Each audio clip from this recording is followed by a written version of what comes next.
1976. This is my good friend George Tonkin, who some of you may have known was formerly the ranger at Federal Hall National Memorial, who I see is out here with Norm's maps today. Correct. So what are you up to today, George?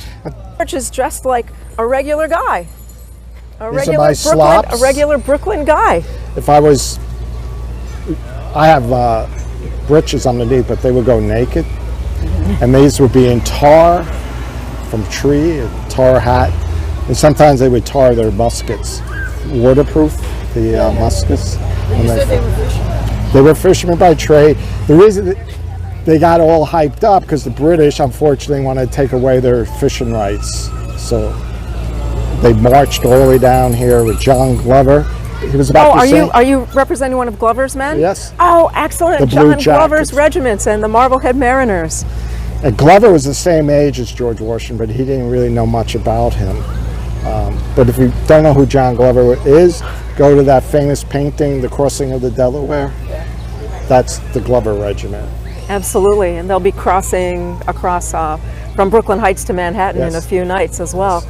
It's great to see someone representing someone and the clothes are not brand new and clean looking, as you mentioned, because that wasn't really the norm at that time. Maybe for me, a lady from the city might look like this, but a regular guy who has come down from the coast of Massachusetts to fight with Washington's army would look more like this. It would be a rare opportunity to wash your clothes, I suppose. Correct. Yeah. And unfortunately, when we evacuated Manhattan, we left all our belongings behind for the British to take.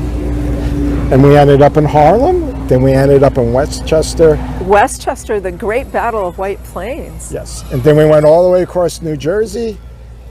They became a little frustrated by then, so they really went into privateering after that. Glover did stay on into the Battle of Saratoga. He did. But a lot of his regiment went off because more money in privateering, as you know, as a merchant, right? Yes. Oh, I don't want to talk about.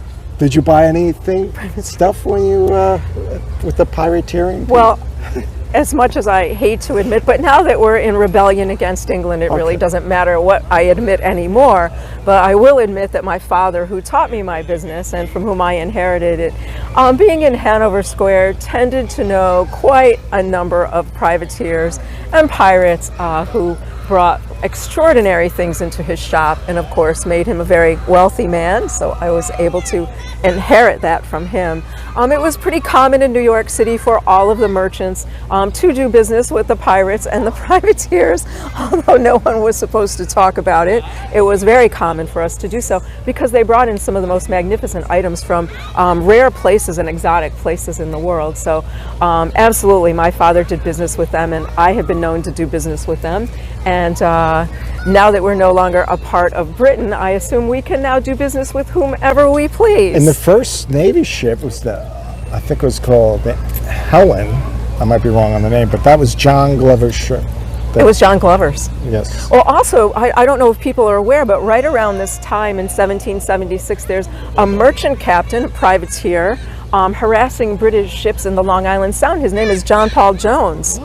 And John Paul Jones is a Scotsman. He, of course, like many Scots here, despises the English, was actually jailed by them for a while, and has his merchant ship that he is has outfitted with guns. And I hear he puts what do you call it, tapestries hanging over the side of the ship or covering his guns, and that he sails with the British Union flag, gets near a British ship, switches the flag out, pulls up the tapestries and fires upon the British ships.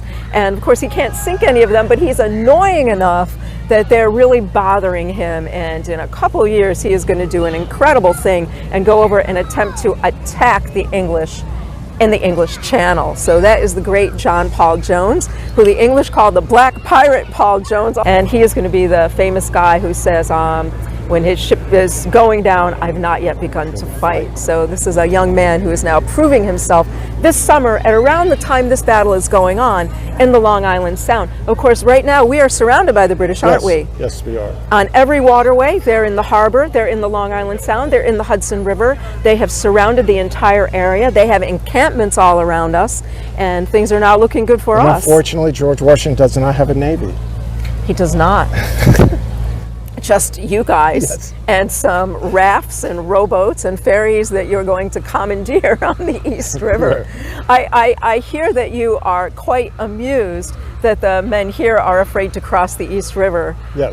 That you gentlemen think it's rather comical that Yes. they're afraid of just a river. Oh, when we're on the Georgia banks, we're used to catching lots of fish. Exactly. And, you know, our commander, we really respect. And you, I assume, have been a seaman since you were probably a young Yes. boy. Yes. And we have many African Americans In the Mariners. In the Mariner units. And I've noticed, I'm hoping to speak to some of them, some native gentlemen who are up here with the Yes. riflemen as well, that I'm hoping to be able And to we speak had a to. real, we were up in Boston, we had a fight with the riflemen because they were making fun of our clothing. And we're going, who are these men from Pennsylvania? So, With the strange Snub- clothing they had on, and right? George Washington had to break up this fight between us. That is a very good story to share because I think many people don't know that at this point in the war, one of Washington's challenges is getting his own men to fight together as a unit, as the men from different places don't want to fight with each other side by side, and they won't fight for a commander from elsewhere either. Yeah, because our commander, Mr. Glover, looks down on George Washington. Who is this man? This He has farmer. enslaved people. Right, right. So we- being we're from fish- Massachusetts, right. Why isn't Hancock picked as our commander? Right, So- or Vermont, Vermont. Ethan Allen. Ethan Allen. Right, his Green Mountain Boys. Why do we have to listen to this guy Washington? We have Ethan Allen. And John Adams picked Washington, I think, to get us together. to try to unite everyone. Yes. But by the end of the year, the military is still not well united, and Thomas Paine is going to write about that in The American Crisis. And it's still going to take a while to get all you guys together. Yes. So thank you, George. I'll be back. It's so Yes. great to see you. Thank you, Ms. Q. Hopefully, George and I will be doing a tour together, and you'll all come on debate. it. A debate. Between Hamilton. Hamilton or Burr? Let me know in the comments if you would like to see this. Hamilton versus Burr on a tour of Lower Manhattan. Let me know if you'll come on that tour. Thanks, George. That will be wonderful. Thank you so much. You're welcome.